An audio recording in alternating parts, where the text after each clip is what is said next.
공문서를 처리합니다. 처리. 뭐 처리라는 게 여러 가지 수 있겠죠. 뭐 어디로 보낸다거나 아니면 받는다거나 이런 걸 처리죠. 그죠? 그런 처리를 갖다가 어떻게 하느냐, 어디서 하느냐 또는 어떻게 해야 되느냐를 보는 겁니다. 자, 기한이라는 걸 해야 됩니다. 기한. 이 말이 조금 어려운데요. 기한을 한다는 거는 뭐 예를 들어서 이런 무슨 기한 좀 내봐 이럽니다. 회사 같은 데 가면은. 뭡니까?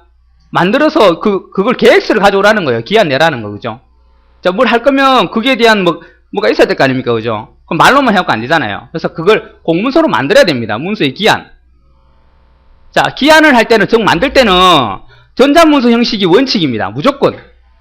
전자문서가 원칙이고, 그 다음에 이제 전자문서가 안 될 때는 이제 일반 문서로 만든다거나 그 방법 쓰고, 원칙은 전자문서가 원칙이라는 겁니다. 전자문서가 기본입니다. 기본. 기한을 하려면요. 그죠? 됐나요? 전자문서가 원칙으로 해야 되고, 공동기한이라는 게 있어요. 공동요. 공동은 여러 명이 한다는 거잖아요. 그죠? 즉, 2인 이상, 2 이상의 행정기관장의 결재를 필요로 해요. 그러니까, 여러 기관에서 같이 협력해서 뭔가를 해야 되는데, 그럼 같이 이제 해야 되니까, 한쪽 기관장, 한쪽이 담당자의 결재만 받아도 안 되죠. 그죠? 저쪽 부서의 그 사람도 동의를 해줘야 되는 거예요. 그죠? 그래야 이제 서로 공동의 어떤 일을 할 수 있는 거죠. 그죠? 한쪽에만 도장 찍고 이제 밀어붙였어요. 같이 하라 켜놓고는. 여기서는 그게 안 좋은데 자기들끼리 돈 찍고 해버렸습니다. 그러면 안 되죠. 2 이상의 행정기관장의 결재를 필요로 하는 문서를 우리가 공동기한이라 그래요. 둘 다 결재를 받아야만이 얘가 효력이 생긴다는 거예요. 공동기한은.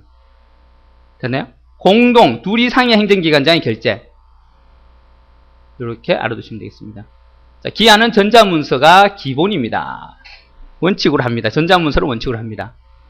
자, 공문서를 처리할 건데, 자, 협조 요청 문서에 흠을 발견하거나, 즉, 협조 요청 문서가 왔는데 안에 이상이 있어요. 이거는 안 되는 건데 그 사람이 잘못 알고 있는지 하여튼 담당자가 잘못된 내용을 해가지고 나한테 협조 요청이 왔어요.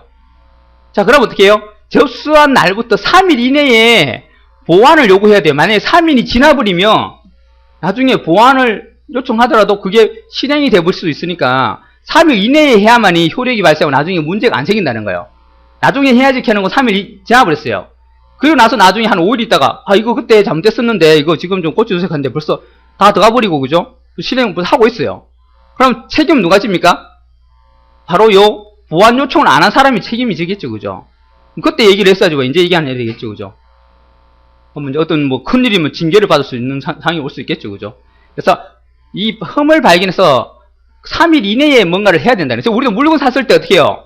며칠 내에 반품 처리 안 하면 반품 안 해준다 하잖아요. 똑같은 내용이에요. 그죠? 물건을 사는데 지금 보니까 문제가 있어요. 크기가 틀려요. 근데 나중에 해야지 하는 거는 한 일주일 지나버렸어요. 그러고 반품하려고 하는데 가면 어떻게 해요? 고객님 죄송한데요. 반품이 안 됩니다. 그래요. 왜요? 오래 지나서. 그냥 며칠 내로 반품을 하셔야 됩니다라고 이게 경고문구가 다 있어요. 그죠? 옷 살 때 보면. 그런 걸 잘 지켜야 되는데 얘도 3일 이내에 보완 요청을 해줘야 된다는 거예요. 근데요? 협조 요청 문서를 받았는데 그게 문제점이 발견됐습니다. 그러면 3일 이내, 알아두세요. 3이라는 숫자를 알아야 되겠죠. 그죠? 5일 이내, 3일 이내, 이렇게 나오겠죠. 그죠? 그럼 3일 이내라는 게 답이 되겠죠. 그죠? 자, 문서의 결재가 있는데요. 시험에 잘 나옵니다. 거의 100% 나온다 보세요. 이거는. 100% 나온다 보고 다 알고 계셔야 됩니다. 결재는 우리가 여러 가지 결재 방법이 있어요. 정결, 대결, 이런 말이 있어요. 자, 정결은요, 그 담당자가 사인하고 결재해주는 게 정결이에요. 위임받은 담당자가.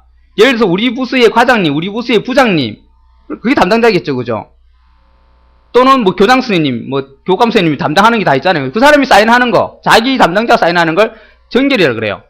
위임받은 자가 해당 소견사항에 대하여 행하는 결재, 담당자가 하는 겁니다. 근데 문제는 뭐예요? 담당자가 휴가를 갈 수도 있고요. 병원에 입원할 수도 있고, 수술할 수도 있고, 그죠? 어떤 사유로 결재를 못하는 경우가 생기잖아요. 그죠? 해외에 지금 여행 가 있는데 그 사람 결제하러 오락할 수도 없잖아요. 그죠? 그래서 어떻게 해요? 그때는 뭘 한다고요? 대결합니다. 대결. 대결이 뭡니까? 줄임말이겠죠. 대신 결제. 그렇게 알고 있으면 돼요.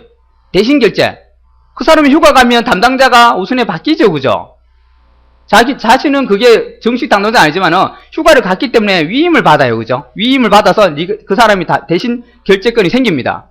자, 의사결정권자가 휴가, 출장 등의 사유로 결제를 할 수 없는 경우 그 직무를 대리하는 자가 행하는 결제를 갖다가 대결입니다. 대결. 그죠? 뭐 대리결제, 대신결제 뭐 이렇게 해석을 하시면 돼요. 됐나요? 대결, 정결, 대결. 자, 대결하는 사람은 문제가 있을 수 있습니다. 왜요? 굉장히 심각한 내용인데 대결하는 사람도 권한이 축소되어 있죠. 너무 큰 권한을 주지는 않습니다. 그죠? 자, 어떤 엄청 큰 일을 결제해야 될 생겼어요. 근데 자기가 그걸 의사결정권자가 아니에요. 즉, 예를 들어서 교장 선생님은 교감 선생님 휴가를 갔는데 결제를 갖다 교장 선생님이 해야 될 결제예요. 근데 그 밑에 담당자 누구 한 명 그 교사분이 이제 담당을 하고 있었어요. 대신 이제 교장 선생님 대신에. 근데 엄청 큰 일이 이제 결제권을 넘어왔어요. 어떤 거냐면 학교를 문을 닫아야 된대요. 그걸 결정을 해달래요. 그럼 어떻게 해요? 그 선생님에게 사인해버리면 어떡합니까? 문 닫아버리겠죠. 자, 그런 경우가 생길 리는 없겠지만은 만약에 그렇게 큰 결제권이 넘어왔을 때는 어떻게 하느냐? 대결한 문서 중 중요하다고 판단되는 문서에 대해서는 어떻게 한다고요? 결제권자에게 사후 보고를 해야 된다. 사후 보고가 뭡니까? 일 치르고 나서 그죠? 나중에 보고하는 거예요. 연락이 안 돼요. 막 휴가를 가는데 이 사람이 휴대폰을 꺼놨는지 막 지금 굉장히 뭐 한 시간 안에 결제를 끝내래요. 연락이 안 되고 막 하니까 어쩔 수 없이 이제 고민을 해갖고 결제를 대신 했어요. 했지만은 어떻게 해요? 나중에라도 빨리 통화를 시도해가지고 통화가 되면은 그 담당자한테 얘기를 해야 됩니다. 그래야 그 사람이 다시 어떤 해결을 한다거나 그죠? 휴가에서 와가지고 어떻게 또 다른 방법을 찾아서 해결할 수도 있는 방법이 생기겠죠. 그래서 우선에 대결을 했지만은 굉장히 중요하다고 생각되면은 그 사람한테 사후 보고를 해야 된다는 거예요. 뭐 미리 물어보고 하면 좋겠지만 연락이 안 된다거나 이런 수가 생기겠죠. 그러면 급하게 해야 되니까 우선에 결제를 하고요. 대결은 해놓고 그 다음에 문제가 심각성이 돼서 이 사람한테 보고를 하고 어떤 일이 생길 수 있는지 이런 것도 판단해봐야 된다는 거예요. 사후 보고 꼭 해야 됩니다. 사후 보고. 자, 정결, 대결, 사후 보고 세 가지 알아두세요. 요거 알아두시고 뭐 설명해놓고 이걸 찾아라 할 수도 있고 다음 중 결제에 대한 설명을 잘못해서 서로 설명을 다르게 할 수 있습니다. 그죠? 정결, 대결, 사후 보고. 자, 문서를 또 발송합니다. 문서의 발송은요, 어디서 하느냐면, 처리과에서 합니다. 처리과. 말 그대로 처리과죠, 처리과. 자, 시행문은 처리과에서 발송하는 게 원칙입니다. 처리과에서 처리하는 곳이니까. 자, 그리고 발송에 또, 문서는 정보통신망을 이용해서 기본적으로 발신함을 원칙으로 합니다. 정보통신망을 이용해서. 그러면 이메일을 보내라는 건가요? 뭔가요? 정보통신망이면? 정보통신망이 도대체 어디에, 뭐가 여기에 속할까요? 정보통신망에. 어떤 게? 자, 여러분 잘 알고 있는 인터넷입니다. 인터넷, 그죠? 인터넷이 정보통신망이에요. 그죠? 자, 또 뭐 정보도 됩니다. 또 뭐가 있죠? 이거 정보통신망이지만 우편도 이게 속합니다. 여러분 조심하셔야 돼요.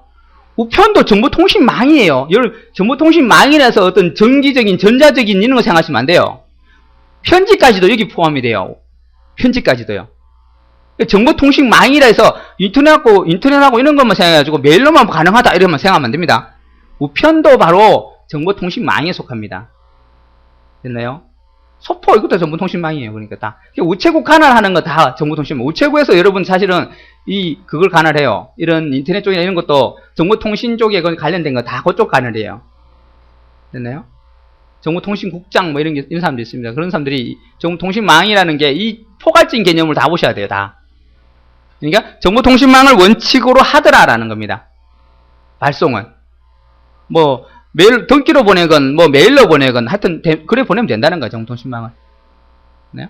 자, 내용이 중요한 문서는 있죠. 내용이 중요한 문서. 이거는 가끔 메일로 보내거나 아니면 우리가 우편으로 보내면 중간에 누가 뜯어볼 수도 있고 그죠? 메일 같은 것도 해커 당할 수 있잖아요. 그죠? 해킹 당할 수 있잖아요.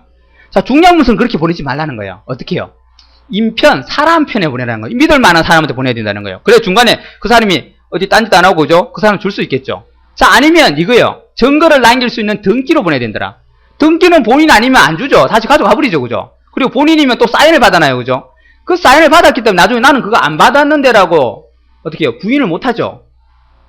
사인까지 다 해놓고는 난 그거 안 받는데 할 수 없잖아요. 그죠? 그래서 등기로 보내놔야 나중에 문제점이 생기지 않다라는 거예요. 그래서 인편이나 등기 우편 기타 발송 사실을 증명할 수 있는 보냈다는 걸 증명하고 받았다는 증명할 수 있는 그 특수한 방법으로 발송을 해야 된다는 거예요. 아니면 아예 찍어 놓든지 사진으로 딱 찍어 놓든지 그죠? 받는 장면을 찍어 놓든지 그렇게 해야 된다는 거예요. 자, 중요한 문서는 인편이나 등기 우편 자, 발송 사실을 증명할 수 있는 그 방법을 택해서 보내라는 겁니다. 네요? 자, 원칙은 정보통신망의 원칙입니다. 그죠? 자, 처리과에서 처리합니다. 자, 주요 업무 부서 나옵니다. 자, 처리과 말고도 이제 문서과가 있어요. 또 문서과. 문서. 자, 문서면은 어떤 말 그대로 문서겠죠. 자, 여기서는 뭘 하느냐? 행정기관 내 공문서에 분류를 합니다. 그죠? 그리고 배부도 합니다. 그리고 수발합니다. 수발이 뭐예요? 받는 거죠. 그죠? 받고 배부도 하고, 받아가지고 각 부서로 또 배부해줍니다. 이렇게 나눠주는 거. 배부가 나눠주는 거잖아요. 그죠? 이런 업무를 지원하고, 또 보존 같은 것도 문서과에서 합니다. 다시 말해서, 문서에 관한 이 포괄적인 작업을 하는 곳이 문서과입니다. 그죠? 됐나요? 자, 발송은 처리과에서 한다는 거예요. 발송은. 얘는 수발, 받고, 그 받은 걸 각각 부서에 또 나눠주고, 또 그걸 분류를 한다거나 이런 것들이 문서과고, 발송하는 거는 처리과에서 한다는 거예요. 배부와 발송은 틀립니다. 배부는 그 부서 내에서 또 무슨 과 있으면 그거 나눠주는 그걸 배부라 그러고, 발송은 그 다른 부서로 보낸다거나, 어떤 우리 일반 그 고객들한테 보낸다거나 이런 거 발송이라 하겠죠. 그죠? 자, 처리과는 문서의 수발도 합니다. 하긴 하는데, 사무 처리를 주로 하는 거고, 문서를 처리하는 거는 문서과입니다. 사무적인 걸 처리하는 게 바로 처리과는 거예요. 요게 조금 포괄적인, 이게 더 큰 개념이라고 보시면 돼요. 처리과. 그죠? 어떻게 보면. 사무라는 게 문서도 다 같이 포함되겠지만, 얘는 좀 기능적인 면이고, 얘는 그냥 종이 같은 어떤 그런 면이겠죠. 그죠? 자, 요 말이 좀 헷갈리는데 잘 봐주세요. 그냥. 이렇게. 말이 나왔을 때 이게 뭐냐, 무슨 과에서 처리하느냐, 그럼 요 내용을 막 해놓고, 다음 중 처리하는 부서는, 업무 부서는 묻습니다. 찾아내면 되겠죠. 그죠? 자, 중요 포인트 한번 볼게요. 행정자치부 장관이라는 사람이 있습니다. 자, 여러분 이거 알아야 됩니다. 행정자치부 장관이 도대체 무슨 일을 할까요? 그 사람이 여러 가지 일 중에서 우리가 원하는 거는 이 문서와 관련된 일이겠죠. 그죠? 자, 뭡니까? 행정사무의 표준화를 위해 행정전산망 코드를 정하더라. 자, 우리 코드를 정해가지고 표준화를 시킨다는 거예요. 사무의 표준화를 위해서 행정전산망 코드를 정하더라. 무슨 코드, 각 부서마다 코드가 있듯이 그 문서 어떤 규칙이라든지 이런 것도 다 코드가 부여가 됩니다. 자, 그런 것들을 행정자치부 장관이 정하더라는 거예요. 사무 표준화에 전산망 코드를 우리가 정하는 사람이 바로 자치부 장관입니다. 행정자치부 장관. 됐나요? 자, 말이 좀 어렵습니다. 그래서 잘 봐주세요. 행정이니까 행정사무에서 행정전산망 코드, 그죠? 행정 코드를 정하더라는 거예요. 됐나요? 행정. 됐죠? 행정전산망 코드. 행정자치부 장관이 행정에 대한 거니까 행정전산망. 다른 말을 써놓거나 하겠죠. 그죠? 그러면 그 말 안 해요. 자, 전자관인의 인정사무에 관한 절차 등을 간보에 고시도 하는 사람이 바로 이 사람입니다. 자, 말은 좀 어렵지만은, 관인이 바뀔 수도 있습니다. 그죠? 바뀌면 바뀌었다고 이제 고시해야 되겠죠. 그죠? 그런 걸 이제 이 사람이 명령을 내려서 고시를 하게 합니다. 간보에. 자기 회사 내 간보죠. 그죠? 자, 그 다음에 전자문서에 대한 전자관인의 인정. 전자관인을 마음대로 막 바꿀 수 없습니다. 바꾸려면 이 사람이 허가가 나야 돼요. 그게 안 바꾸죠. 안 바꾸는데 어떤 다른 일이 생겼어. 그게 만약에 어떤 사람이 위조를 했다거나 그러면 이제 바꿀 수도 있겠죠. 그죠? 그럼 바꾸는데 그냥 바꾸는 게 아니고 이 사람이 이 사무를 이 사람이 담당해서 혈자가 딱 나야만이 바뀐다는 거예요. 행정자치부 장관, 장이니까. 그죠? 이 사람이 장이니까. 행정자치부의 장이니까. 그래서 이 사람이 바꾸는 전자관인의 인정이냐 아니냐를 이제 이 사람이 판단 내려갖고 바꾸자 하면 바꿀 수도 있는 겁니다. 됐나요? 행정자치부 장관이 있고 행정기관장이라는 게 있어요. 행정기관장. 그죠? 말이 좀 또 어렵죠. 그죠? 자치부 장관과 행정기관장입니다. 그죠? 자, 기관장은 또 뭐 하느냐? 전자문서 유통 시 위조냐 변조 훼손 방지를 위한 국가정보원의 안전성을 확인한 보안 조치, 즉 보안과 관련된 일을 하네요. 그죠? 위조는 바꾸는 거죠. 그죠? 변조는요? 변조도 바꾸는 겁니다. 그죠? 비슷비슷한 말이에요. 그죠? 자, 위조는 이제 진짜를 가짜처럼 바꾸는 거, 가짜를 진짜처럼 바꾸는 게 위조고요. 그죠? 변조는 완전 다른 내용으로 바꿔버리는 겁니다. 무슨 말이겠죠? 요거는 가짜를 진짜인 것처럼 이제 꾸미는 거. 그죠? 5만원짜리 수표인데 500만원으로 바꾸는 게 위조고, 그죠? 변조는요? 이거는 이제 뭐, 수표가 아니고, 어떤 내가 문서를 보냈는데, 그 문서 내용이 칭찬하는 내용인데, 이걸 갖다가 어떻게 해요? 아예 욕하는 내용으로 확 바꿔버려요. 그죠? 변조해버린 겁니다. 그죠? 아니면 아날로그인데, 디지털로 바꿔버려요. 형식을 완전히 바꿔버려요. 못 읽고로. 그게 변조입니다. 다른 형식으로 바꿔버리는 걸 변조라 그래요. 위조는 비슷한 건데, 그거인 것처럼 꾸며버리는 겁니다. 그걸 위조라 그러죠. 위조 집행, 이런 식으로 그러죠. 자, 훼손 방지. 맞죠? 훼손을 방지하느냐. 보안과 관련 보안 조치를 합니다. 행정기관장이. 전자문서 유통에서. 그죠? 자, 전자관인을 위조 또는 또 부정 사용하지 못하도록 필요한 안전조치. 또 안전조치네. 그죠? 안전조치, 안전조치. 보안조치, 안전조치. 자, 이 기관장은 주로 이런 일을 하더라라는 거예요. 보안과 관련된 거. 또는 관인을 위조하거나 부정 사용하지 못하도록. 부정하게 이제 원래는 도장 찍어주면 안 돼. 도장 찍어주고 이런 거 부정이죠. 그죠?